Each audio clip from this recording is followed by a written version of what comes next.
নমস্কার বন্ধুরা, আজকে নবরাত্রির ষষ্ঠ দিন। তোমাদের সবাইকে জানাই অনেক শুভেচ্ছা। আজ হচ্ছে মা কাত্যায়নী দেবীর রূপে পরিচিত। কাত্যায়নী কে ছিলেন? মা দুর্গা ষষ্ঠ রূপ হলো কাত্যায়নী। মায়ের নামের পেছনে অনেক গল্প আছে। একটি বিখ্যাত মহর্ষি ছিলেন কত, এনার একটি পুত্র হলো, ওনার নাম ছিল ঋষি কাত্তা।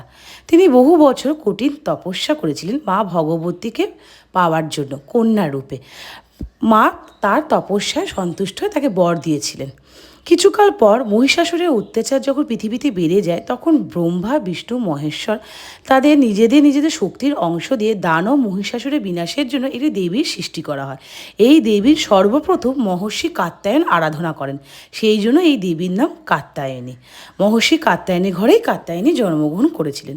মায়ের গায়ের বর্ণ স্বর্ণের ন্যায় ভাস্কর উজ্জ্বল। মায়ের 4টি ভুজা।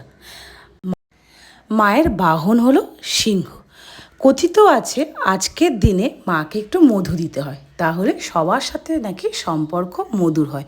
মায়ের মধু মানে কাত্যায়নী রূপে মায়ের মধু খুব পছন্দের, তাই তোমরা দেখতে পাবে ভিডিওতে আমিও মাকে একটু মধু দিয়েছি। জয় মাতা দি, জয় মাতা দি।